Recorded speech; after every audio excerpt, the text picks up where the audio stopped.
November 28, 2008, Black Friday. Across America, the holiday shopping frenzy was just beginning, but inside Mervyn's stores, the mood was utterly funereal. Employees who had worked the registers for decades stood weeping in the aisles, forced to tape glaring yellow, "Going out of business, everything must go." Banners across the very glass doors they had proudly unlocked that morning. For an entire generation, Mervyn's wasn't just a store, it was a weekend ritual. Their legendary open commercials signaled the true start of the holidays for millions of middle-class families. At its zenith, this beloved retail powerhouse boasted nearly 300 locations across 16 states, standing as the undisputed anchor of the suburban shopping plaza. It was the reliable heart of American retail, a place where mothers meticulously picked out back-to-school wardrobes and teenagers bought their first denim jackets. Yet on this freezing morning, the contrast was violently heartbreaking.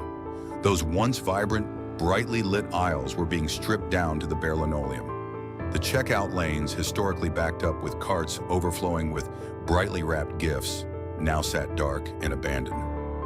Decades of deep community trust were being ruthlessly liquidated for pennies on the dollar. How did a brand that so perfectly understood the heartbeat of the American middle class lose its way so completely? Did Mervyn simply fail to survive in a rapidly changing modern retail landscape? Or was it quietly and systematically hollowed out by the very financial forces designed to keep it alive? Step inside the abandoned aisles as we unravel the spectacular rise, the defining cultural peak, and the devastatingly calculated collapse of Mervyn's. The year was 1949. The dust of the Second World War had finally settled, and a new era of unprecedented prosperity was beginning to sweep across the United States. Nowhere was this transformation more visible than in California. The state was experiencing a massive influx of returning GIs, eager to use their benefits to buy homes, start families, and chase the quintessential American dream.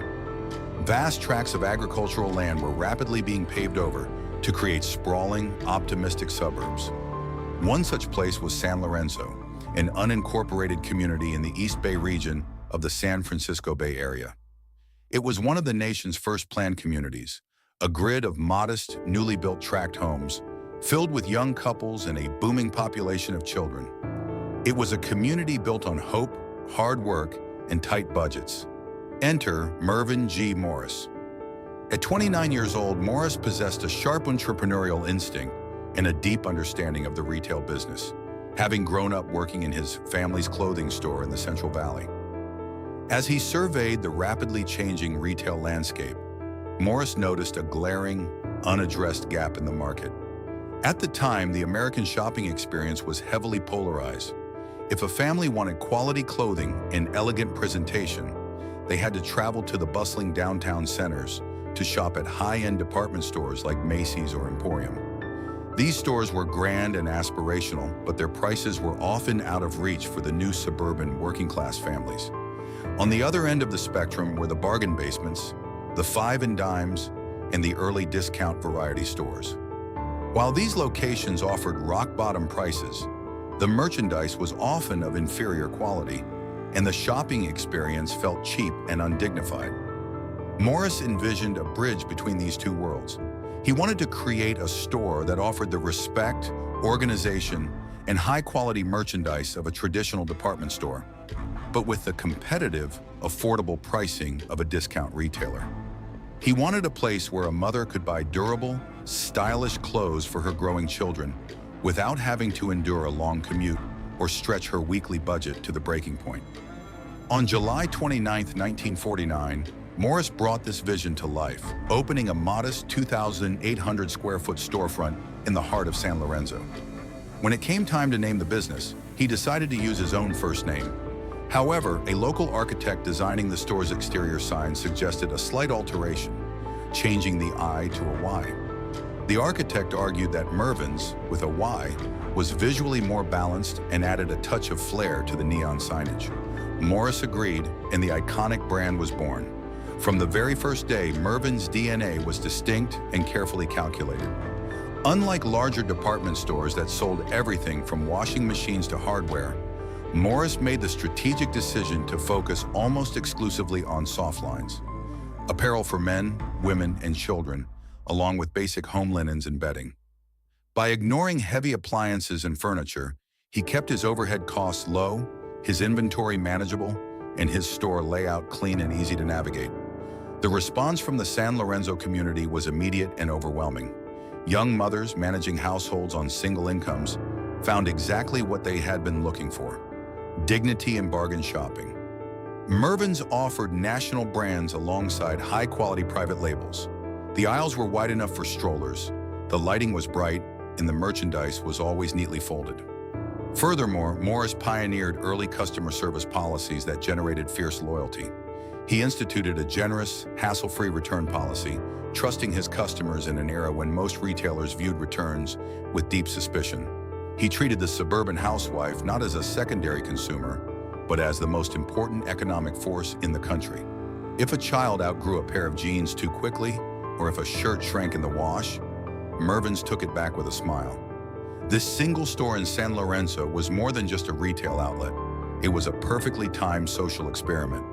It proved that you could sell mid-tier merchandise to the middle class with high-tier respect. Mervyn G. Morris had planted a seed in the fertile soil of the post-war California suburbs. He had successfully cracked the code of the American family demographic. It was a formula so potent, so perfectly aligned with the cultural zeitgeist, that it could not possibly remain confined to a single storefront for long. The San Lorenzo seed was about to grow into a California gold rush. For over a decade, Mervyn G. Morris carefully nurtured his single San Lorenzo store.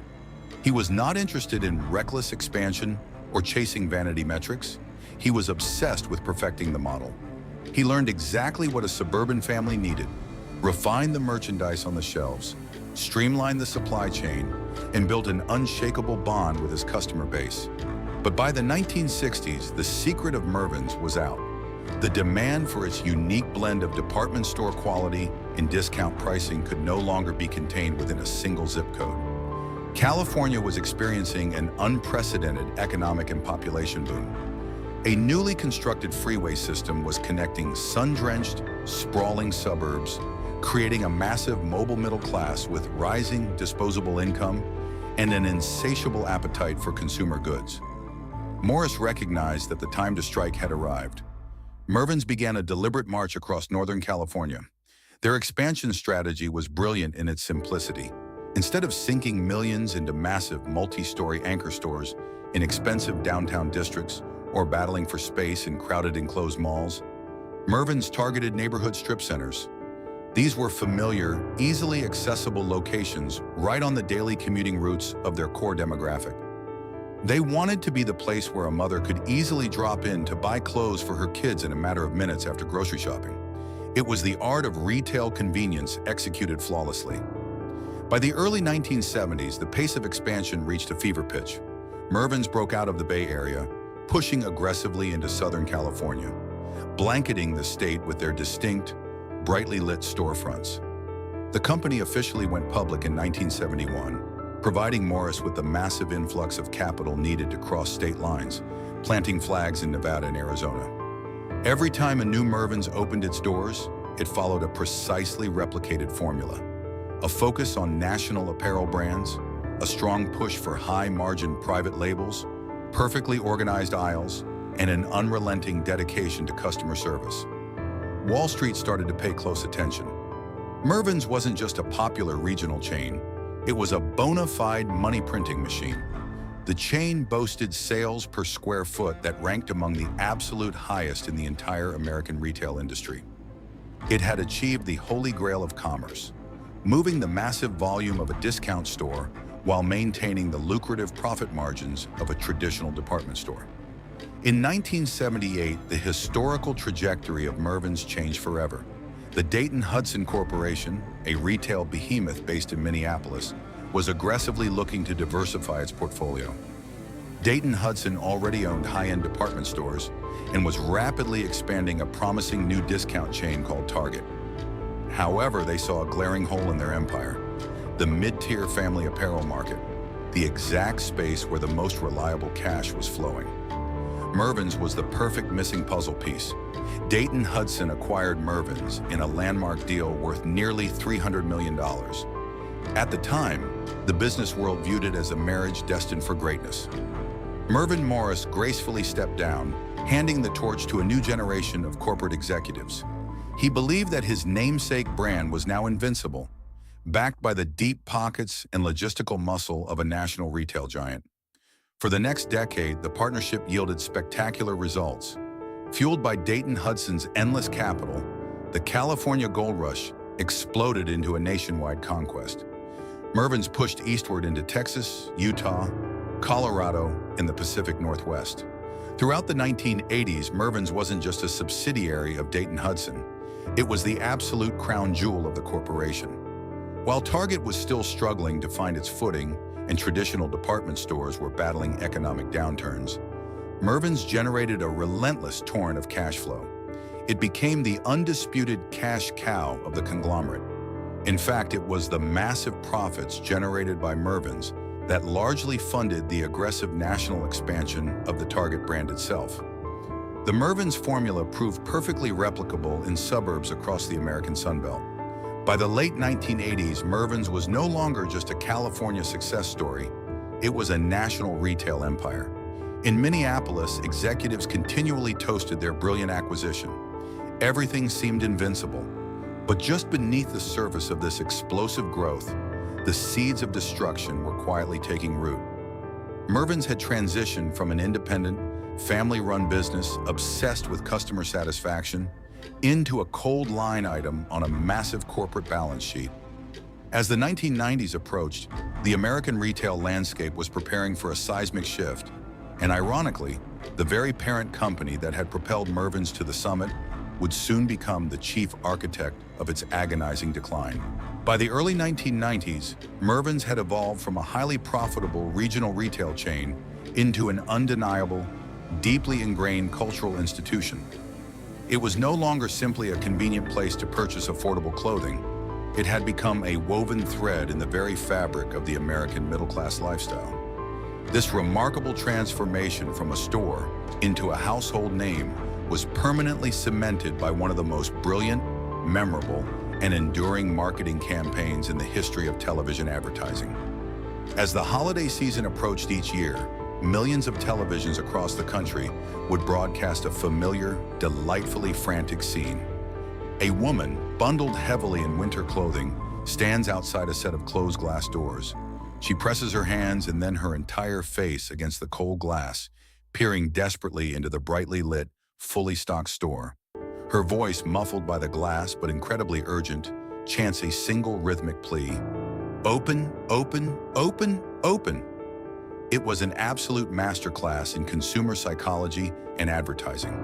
The commercial perfectly captured the chaotic, electric anticipation of Black Friday and the frenzied holiday shopping rush. Yet it did so with a sense of humor, warmth, and self-awareness that immediately resonated with the viewing public. That woman pressing her face against the glass was not just an actress. She was the collective manifestation of every suburban mother eager to secure the absolute best deals on winter coats, school uniforms, and holiday pajamas. The "open, open, open" slogan transcended the confines of television screens. It became a ubiquitous national catchphrase, echoing in schoolyards, office break rooms, and living rooms across the Sunbelt. It signaled to the masses that the most wonderful time of the year had officially begun. Beyond the television commercials, the physical manifestation of Mervyn's cultural dominance was its weekly print catalog. Long before the era of targeted digital advertising and social media algorithms, the arrival of the thick Sunday newspaper was a major event in the American home, and the glossy Mervyn's circular was invariably its most anticipated insert. Families would spread the colorful pages across the kitchen table after Sunday breakfast, meticulously circling items for upcoming back-to-school wardrobes or carefully mapping out their weekend shopping strategy. The catalog was a tangible promise of quality and affordability delivered right to the doorstep. It featured a carefully curated mix of respected national brands like Levi's and Nike, alongside immensely popular, high-margin private labels like Hillard and Hanson. It communicated a powerful message to the American family. You do not need a luxury budget to dress your children with dignity and style. Mervyn's had successfully branded itself as the trusted, reliable partner of the working household, elevating a routine weekend chore into a shared, anticipated family ritual. As the decade progressed, the sheer scale and physical footprint of the Mervyn's empire reached its absolute zenith. At its peak in the mid-1990s, the brand commanded a staggering fleet of nearly 300 locations spread extensively across 16 states. From the sun-drenched, palm tree-lined strip malls of Southern California to the sprawling suburban retail centers of Texas, Arizona, and the Pacific Northwest, the distinct Mervyn's facade was a ubiquitous architectural anchor in the American community. The stores were strategically positioned not in massive, intimidating enclosed malls, but in hyper-convenient neighborhood shopping centers, often right next to the local grocery store. A Mervyn's run did not require an all-day commitment. It was a targeted, efficient strike. A mother could buy a week's worth of groceries, step next door into Mervyn's, and emerge 30 minutes later with new shoes for her son and a blouse for herself, all without ever moving her car. Walking into a Mervyn's store during this golden era was a distinctly comforting sensory experience. The lighting was unapologetically bright, illuminating immaculate, color-coordinated displays of denim, meticulously folded stacks of sweaters, and long rows of pristine home linens. Unlike the chaotic, jumbled bins of deep discount competitors where shoppers had to hunt for sizes, a Mervyn's store commanded respect. It smelled of crisp cotton and new leather. The aisles were exceptionally wide and easily navigable, designed specifically with the encumbered, stroller-pushing mother in mind. The financial metrics accompanying this cultural peak were nothing short of breathtaking. At its height, the chain was pulling in well over $4 billion in annual revenue. It was generating profit margins that made it the undeniable financial engine of the entire Dayton-Hudson Corporation. Mervyn's was so wildly successful, so deeply entrenched in the weekly consumer habits of the American West and South, that retail analysts considered the business model practically bulletproof. It was the undisputed golden age of the American middle class, and Mervyn's was acting as its official outfitter. The brand had achieved a rare and highly coveted state of retail nirvana. Absolute geographical ubiquity combined with genuine, heartfelt consumer affection. For the corporate executives celebrating in Minneapolis and the thousands of dedicated employees manning the cash registers across the country, it seemed as though the open era would last forever. They were the undisputed kings of the mid-tier market, perched confidently at the very summit of the retail mountain. However, the summit is often the most dangerous place to stand. From the very top, the only direction left to go is down. And as the new millennium loomed on the horizon, the tectonic plates beneath the American retail industry were quietly preparing to shift, setting the stage for a spectacularly tragic fall. In the ruthless, ever-shifting ecosystem of American retail, there is a widely acknowledged rule of survival. You must clearly define who you are. You can thrive as a high-end luxury destination offering unparalleled service, or you can dominate as a deep discount warehouse offering the lowest possible prices. But the space directly between these two extremes, the mid-tier market, is a treacherous landscape. It is the retail equivalent of no man's land. For decades, Mervyn's had not just survived in this middle ground, they had conquered it. But as the 1990s bled into the 2000s, the ground beneath their feet began to fracture. The first major threat did not come from a bitter rival, but from within their own corporate family. For years, Mervyn's had been the primary profit engine for the Dayton-Hudson Corporation, generating the cash that funded the expansion of its sibling chain, Target. However, by the late 1990s, Target was undergoing a massive, highly successful brand evolution. Target was shedding its image as just another cheap discount store and rebranding itself as Target, the pioneer of cheap chic. By partnering with renowned designers like Michael Graves and elevating their apparel lines, Target completely disrupted the retail hierarchy. They proved that low prices did not have to mean sacrificing style or a pleasant shopping environment.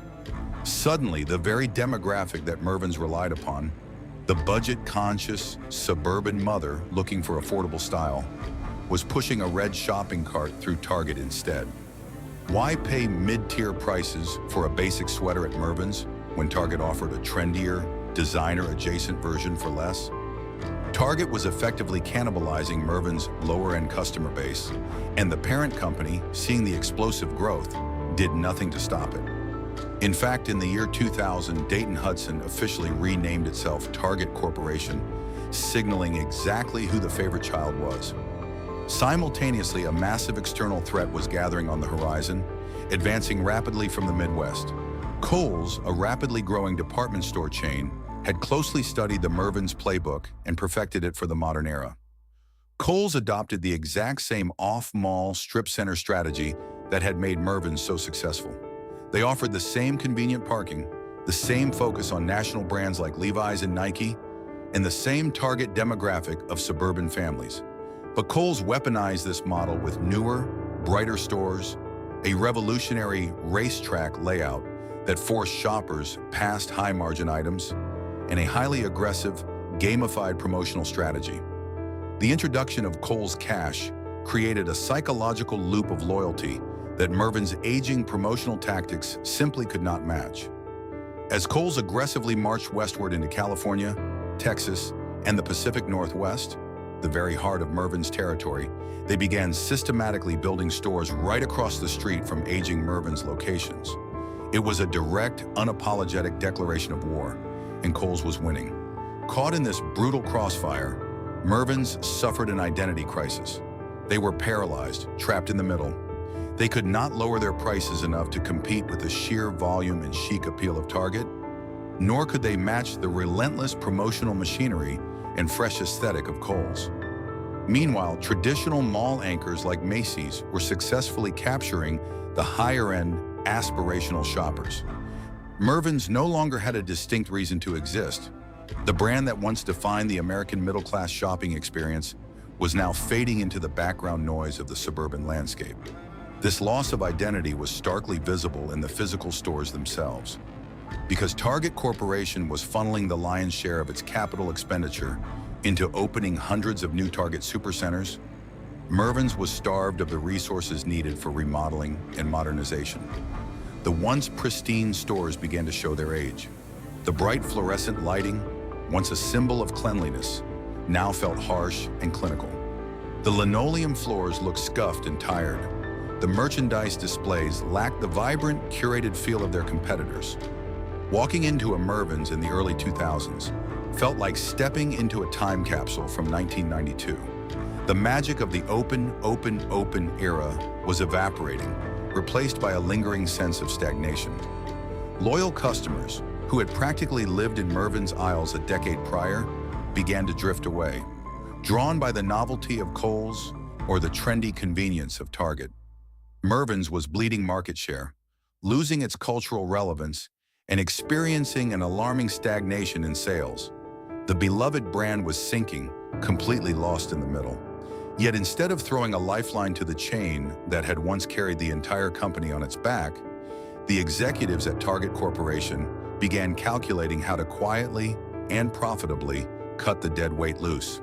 Behind the closed doors of the Target Corporation boardroom in Minneapolis, a cold, calculated financial triage was underway. To the outside world, Mervyn's was still a major national retailer, boasting billions in revenue and hundreds of storefronts. But internally, the brand had been relegated to a devastatingly subordinate role. It was no longer a priority to be nurtured. It was an asset to be harvested. Mervyn's had officially become the neglected stepchild of a corporate empire it had helped build.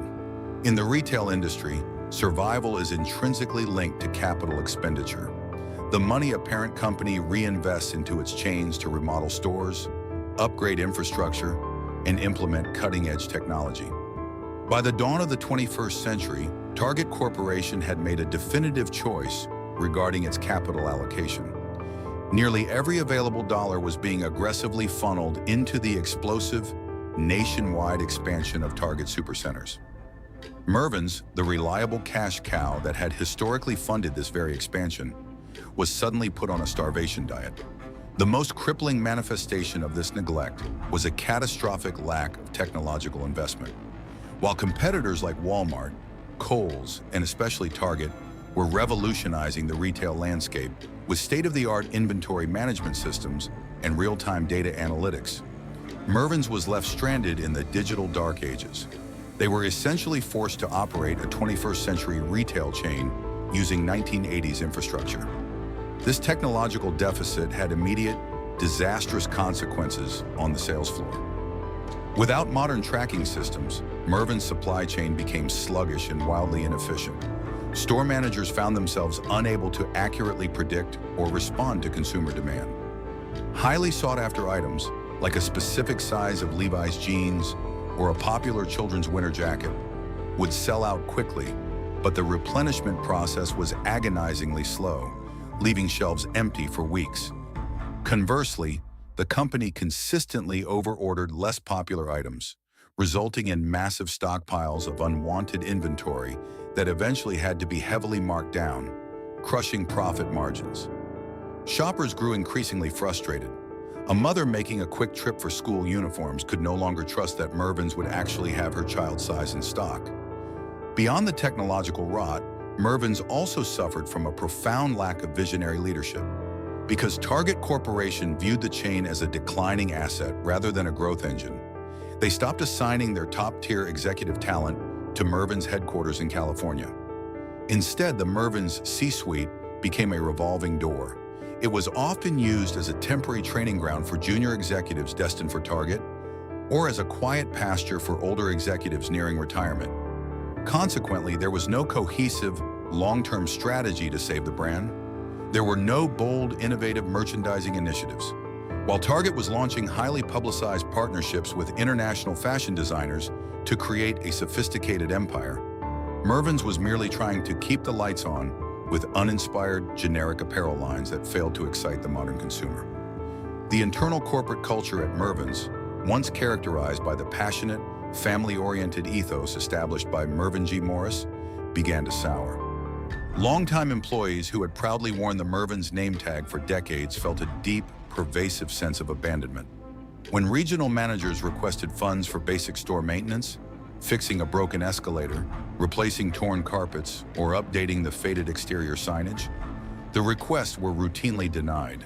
Employees were forced to work harder with fewer resources, desperately trying to maintain the high standards of the open era in stores that felt increasingly like forgotten relics. Target Corporation's strategy was brutally pragmatic. They were milking Mervyn's for every last drop of free cash flow to subsidize their namesake brand, while simultaneously refusing to invest the capital necessary to keep Mervyn's competitive. It was a slow, deliberate suffocation. In the cutthroat world of retail, if you are not actively moving forward, you are actively dying, and Mervyn's had been forced to stand still for nearly a decade. By 2003, the financial strain was impossible to ignore. Mervyn's comparable store sales, a critical metric in retail indicating the health of existing locations, were plummeting quarter after quarter. The chain was no longer just stagnating, it was actively dragging down Target Corporation's overall stock performance and threatening to tarnish the parent company's sterling reputation on Wall Street. Financial analysts and powerful shareholders began applying intense, unrelenting pressure on the corporate board, loudly demanding that they amputate the struggling division to protect the soaring value and momentum of the Target brand. The corporate parent finally decided it was time to cut the cord. Mervyn's, the brand that had practically bankrolled Target's national dominance, was officially put on the auction block, discarded like a worn-out stepping stone. But what awaited the struggling retail chain was not a benevolent savior eager to invest capital and restore its former glory. Instead, Mervyn's was about to be handed over to a consortium of buyers who specialized in a very different, far more ruthless kind of business, extracting the final ounces of value from the dying. In July 2004, the inevitable finally came to pass. Target Corporation formally announced that it had reached an agreement to sell Mervyn's. For a fleeting moment, a wave of cautious optimism rippled through the chain's California headquarters and across its hundreds of stores. Perhaps, employees thought, a new owner would finally provide the attention, the capital, and the visionary leadership that the parent company had withheld for so long. The price tag for the acquisition was a staggering $1.2 billion. To the casual observer, it sounded like a massive infusion of lifeblood into a struggling brand. But the consortium of buyers who stepped forward to claim the prize, comprising Sun Capital Partners, Cerberus Capital Management, and Lubert Adler, were not seasoned retail operators. They did not possess a deep understanding of the suburban family demographic, nor did they have a track record of revitalizing beloved apparel brands. They were private equity firms.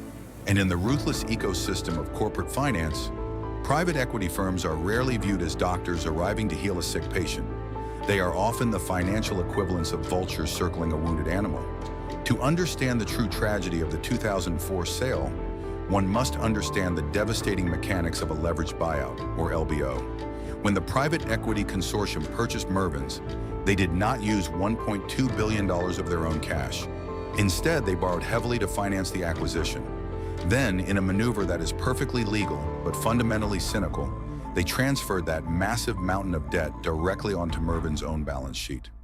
Overnight, the retail chain went from being a relatively debt-free subsidiary of a massive corporation to an independent entity crushing under the weight of hundreds of millions of dollars in high-interest loans. Imagine buying a house but somehow forcing the house itself to pay the mortgage. Mervyn's was essentially forced to pay for its own acquisition.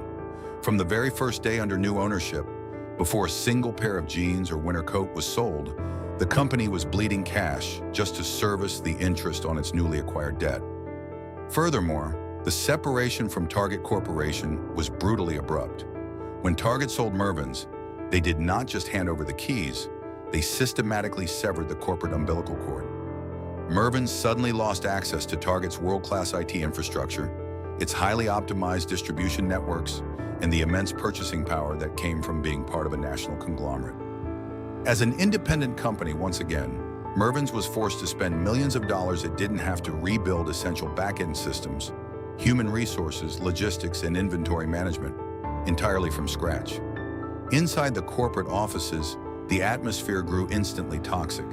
The seasoned retail merchants, the people who actually understood fabric, fit, and the nuanced desires of the American middle class, were rapidly sidelined.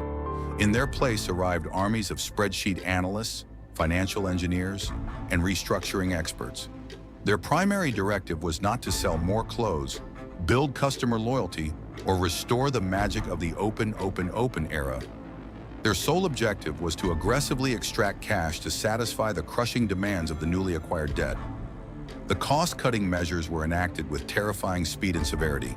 Marketing budgets, which were already thin, were slashed to the bone, essentially silencing the brand in an increasingly crowded retail landscape. The quality of the merchandise suffered a rapid, noticeable decline. Desperate to widen profit margins on a spreadsheet, the new management forced buyers to source cheaper, inferior materials for their once respected private labels. A customer who bought a sweater at Mervyn's in 2005 immediately felt the difference. The fabric was thinner, the stitching was rushed, and the durability was gone. Store-level payrolls were aggressively trimmed. The wide, immaculate aisles that had defined the Mervyn's experience became cluttered and disorganized. Checkout lines grew agonizingly long as fewer cashiers were scheduled during peak hours. The legendary customer service standards that Mervyn G. Morris had championed half a century prior, the generous return policies, the helpful floor staff, were systematically dismantled in the name of operational efficiency. Yet despite squeezing the retail operations for every possible drop of efficiency, the numbers still did not add up. The mid-tier retail market was shrinking, competitors like Kohl's were relentless, and the interest payments on the LBO debt were suffocating the company. But the private equity consortium did not panic. They had not purchased Mervyn's with the genuine belief that they could win a retail war. Selling affordable clothing to suburban families was merely a side hustle for the new owners. When they looked at Mervyn's, they did not see a beloved cultural institution or a network of communities relying on affordable goods. They looked at the spreadsheets, bypassed the declining sales figures, and zeroed in on something far more lucrative. They saw the dirt beneath the stores. The 2004 sale was not a rescue mission. It was the prologue to a meticulously planned corporate autopsy. The brand had been handed over to financial architects who were quietly preparing to execute one of the most controversial, value-extracting maneuvers in modern business history. The true plundering of Mervyn's was about to begin. In the high-stakes, opaque world of corporate acquisitions, there is a maneuver so ruthlessly efficient that it often reads more like a legalized heist than a traditional business strategy. For the private equity consortium that purchased Mervyn's in 2004, the struggling apparel sales, the outdated inventory systems, and the declining suburban foot traffic were ultimately irrelevant. They were merely the distracting, brightly lit facade of a much more lucrative prize.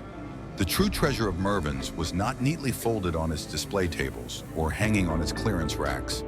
It was buried deep beneath the linoleum floors. It was the dirt. When Mervyn G. Morris and later the Dayton Hudson Corporation rapidly expanded the empire throughout the 1970s and 80s, they employed a highly conservative, long-term real estate strategy. They did not just lease storefronts in every location. In many crucial, high-traffic markets, they bought the land outright and built the sprawling structures from the ground up. Over the ensuing decades, as the American population boomed and unchecked suburban sprawl swallowed the Sun Belt, these properties skyrocketed in value. Mervyn's locations, particularly those situated in prime California and Texas markets, were now sitting on some of the most sought-after commercial real estate in the country. The consortium saw an aging retail empire sitting on a literal gold mine of unleveraged assets. To extract this wealth, they executed a highly sophisticated financial maneuver known in private equity circles as an OpCo-PropCo split. It is a strategy designed to meticulously separate a company's operating business from its physical property assets. Almost immediately after taking control, the new owners essentially sliced Mervyn's straight down the middle. The OpCo, or operating company, retained the retail business, the brand name, the physical merchandise, the tens of thousands of employees, and crucially, the crushing burden of the newly acquired leveraged buyout debt. The PropCo, or property company, was handed the deeds to the real estate, the immensely valuable land and buildings that house the highest performing stores. Once this artificial corporate barrier was erected, the consortium made their definitive move. They began systematically selling off the real estate portfolio. The properties were aggressively bundled and sold to various real estate investment trusts and third-party developers. It was a massive, sweeping liquidation of the company's foundational historical wealth. Through these rapid real estate transactions, the private equity firms quickly recouped their initial investment and extracted hundreds of millions of dollars in special dividends. For the financial architects pulling the strings in Wall Street boardrooms, the 2004 acquisition was a resounding, spectacular success. They had purchased a struggling retail chain, flipped its underlying real estate, and walked away with a massive fortune in record time. But for the Mervyn's operating company and the thousands of employees who still showed up for work every morning, believing in the brand, the nightmare was only just beginning. By stripping the real estate from the retail operations, the new owners unleashed a devastating, parasitic financial mechanism known as a sale-leaseback agreement. Prior to the buyout, a Mervyn store that owned its building enjoyed a relatively low baseline of overhead. The location only needed to generate enough profit to cover employee wages, inventory replenishment, utilities, and basic property taxes. This financial cushion was the very thing that had historically allowed the chain to survive lean economic periods, weather shifts in fashion trends, and offer the deep discounts its working-class customers demanded. Now that crucial cushion was entirely obliterated. Because the physical buildings had been sold off to third-party landlords, the Mervyn's retail company was forced to sign long-term leases to rent back the exact same spaces they had occupied and previously owned for decades. Overnight, hundreds of stores were hit with massive market-rate monthly rent bills. This sudden explosion in fixed overhead costs fundamentally broke the Mervyn's business model. Retail is an industry of pennies, where profit margins are notoriously razor-thin, even in the best of times. Now every single store had to sell exponentially more clothing simply to break even. A location in a prime Southern California suburb, which had been reliably profitable for 30 uninterrupted years, suddenly found itself deeply in the red because it could no longer generate enough sheer volume to pay its newly imposed exorbitant rent. The cruelty of this strategy lay in its absolute mathematical certainty.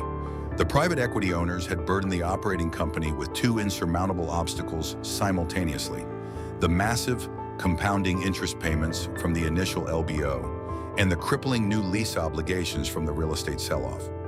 It was the financial equivalent of tying an iron boulder to a drowning swimmer. Inside the stores, the impact of these crushing obligations became impossible to hide from the consumer. Desperate to scrape together enough cash to cover the rent, corporate executives engaged in extreme, self-destructive cost-cutting. Air conditioning was strictly limited during brutal Texas summers to save on utility bills. Broken escalators and burned-out lighting fixtures were deliberately left unrepaired. The already demoralized workforce was slashed even further, leaving stressed skeleton crews to manage sprawling, 80,000 square foot stores. The fitting rooms grew messy, and the once immaculate aisles became cluttered. Mervyn's was no longer a functioning retail business. It was a zombie corporation. It was entirely hollowed out from the inside, existing solely to generate cash to pay its new landlords and its distant creditors. The vibrant, community-centric stores that had once defined the suburban American weekend had been reduced to a lifeless mechanism for debt service. The brand had been entirely stripped to the bone, and as the crippled company staggered forward into the late 2000s, exhausted and bleeding cash, the darkest economic clouds of the 21st century were gathering heavily on the macroeconomic horizon. A crisis was coming that would violently sweep away whatever was left. In the history of corporate collapses, a company rarely perishes from a single, isolated wound. The death of a major institution is almost always the result of a catastrophic convergence, a moment when deep, internal vulnerabilities collide violently with uncontrollable, external forces. For Mervyn's, the internal vulnerabilities had been meticulously engineered by the 2004 private equity buyout. The company was already staggering under a mountain of leveraged debt and bleeding cash from exorbitant, newly manufactured rent obligations. It was a severely weakened ship sailing into the late 2000s. And then, the macroeconomic skies turned black. The year 2008 brought with it the most devastating global financial crisis since the Great Depression. The American housing bubble, inflated by years of subprime lending and reckless financial speculation, finally burst with terrifying force. And unfortunately for Mervyn's, the geographic footprint of their retail empire placed them directly at ground zero of the devastation. Throughout its history, Mervyn's strongest, most profitable markets had always been concentrated in the Sun Belt, specifically California, Nevada, and Arizona. During the early 2000s, these states had seen explosive, artificial growth in real estate values. But when the crash arrived, they suffered the highest foreclosure rates in the entire country. Entire suburban neighborhoods, the very communities that housed Mervyn's most loyal customers, were financially decimated overnight. The impact on Mervyn's core demographic was profound and immediate. The brand had built its legacy on serving the working and middle-class American family. These were not affluent luxury shoppers who could effortlessly weather a stock market downturn. These were construction workers, teachers, office managers, and single parents. As the recession took hold, these families were suddenly facing job losses, underwater mortgages, and soaring gas prices. Discretionary spending, the money used for new back-to-school wardrobes, holiday outfits, or a fresh set of bathroom towels, simply evaporated. The American consumer slammed their wallets shut in a desperate bid for survival. Inside the corporate headquarters, the financial math quickly transitioned from difficult to downright impossible. In a healthy retail business, a sudden drop in consumer foot traffic is painful but manageable, provided the company can aggressively cut overhead costs to weather the storm. But Mervyn's no longer had that luxury. Because of the aggressive sale-leaseback agreements executed by the private equity consortium just a few years prior, the company was locked into massive, inflexible rent payments across hundreds of locations. The landlords did not care that the economy was collapsing. The private equity creditors did not care that suburban mothers were no longer buying jeans. On the first of every month, millions of dollars in fixed rent and debt interest were due, regardless of how much merchandise actually moved through the cash registers. Revenue was in a sheer freefall, but the company's operating costs remained paralyzed at an artificially inflated high.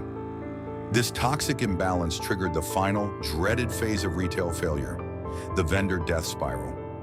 In the apparel industry, stores do not typically pay for merchandise up front. They rely on trade credit, receiving shipments of clothing from manufacturers, and paying for them weeks or months later, after the goods are sold. But as rumors of Mervyn's catastrophic cash shortage began to circulate through the industry, the apparel vendors panicked. Fearing they would never be paid, major clothing manufacturers abruptly cut off Mervyn's credit lines. Suppliers demanded cash on delivery, COD, a requirement that the cash-starved retailer simply could not meet. The immediate visual result was devastating for the consumer experience. Shipments of fresh, seasonal inventory ceased.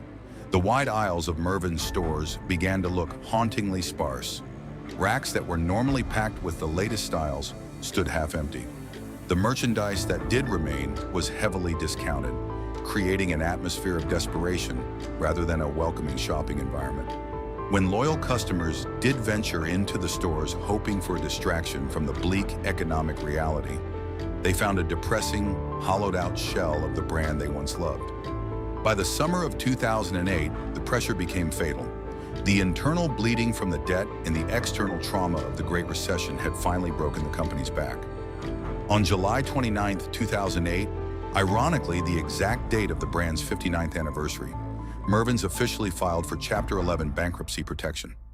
Initially, corporate executives attempted to project an aura of control, releasing statements claiming that the bankruptcy was merely a strategic reorganization.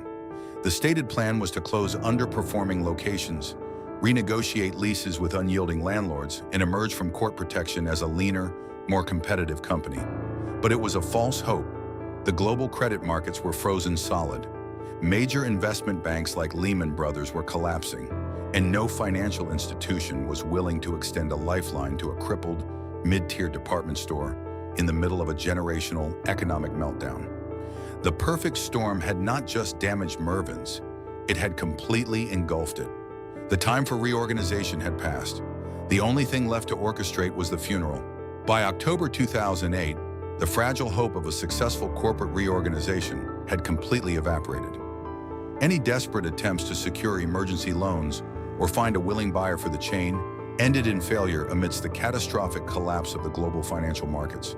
There were no miracles left to summon. The leadership at Mervyn's officially filed to convert their Chapter 11 bankruptcy into a Chapter 7 liquidation. This ruling was not merely a death sentence for a business. It was the definitive end of a retail legacy that had endured for nearly 6 decades. Every single remaining store, totaling 149 locations, was to be permanently shuttered before the new year arrived. The timing of this announcement was exceptionally cruel, falling just weeks before the most crucial shopping period of the year. Throughout its history, the holiday season was precisely when Mervyn's shined the brightest. The cheerful, frantic chant of "Open, open, open" had been the rhythmic heartbeat of millions of families across the American West and South, signaling the joyous start of the Christmas shopping rush. But in the winter of 2008, a dark, freezing cloud settled over hundreds of storefronts. November 28, 2008, Black Friday. Traditionally, this was the day Mervyn's employees anticipated most, welcoming floods of eager shoppers through the glass doors with bright smiles and overflowing shopping carts. But that year, the Black Friday atmosphere was suffocatingly funereal. Instead of vibrant, festive banners introducing the latest winter apparel collections, the facades of every Mervyn's location were plastered with aggressive, glaringly yellow signs displaying cold clinical messages. Store closing, everything must go, and up to 70% off. Control of the stores had been unceremoniously stripped from the hands of dedicated Mervyn's managers and handed over to third-party liquidation firms. Corporate mercenaries sent to dismantle the business piece by piece and extract every last remaining penny. These liquidators possessed no sentimental attachment to the brand's history or its fiercely loyal customer base. Their singular, ruthless objective was to liquidate every physical asset at any price as quickly as humanly possible. The internal environment of the stores transformed violently. Gone was the cheerful holiday music and the crisp, comforting scent of new cotton. In their place was a heavy, oppressive silence, punctuated only by the occasional arguments of aggressive bargain hunters fighting over the last picked-over items. The people walking into Mervyn's during these final weeks were not families joyously partaking in a holiday tradition. They were scavengers, sifting through the wreckage of a dying empire. Clothing that was once meticulously folded and color-coordinated was now thrown carelessly across the scuffed linoleum floors. The exceptionally wide aisles, once a point of pride designed for easy stroller navigation, were now completely choked with empty cardboard boxes, shattered plastic hangers, and discarded debris. The fundamental dignity of the Mervyn's shopping experience, the greatest legacy Mervyn G. Morris had built, was being actively desecrated. As December dragged on, the decay became even more pronounced and heartbreaking. Once the apparel, shoes, and home goods had been thoroughly picked clean, the liquidators began selling the very bones of the stores.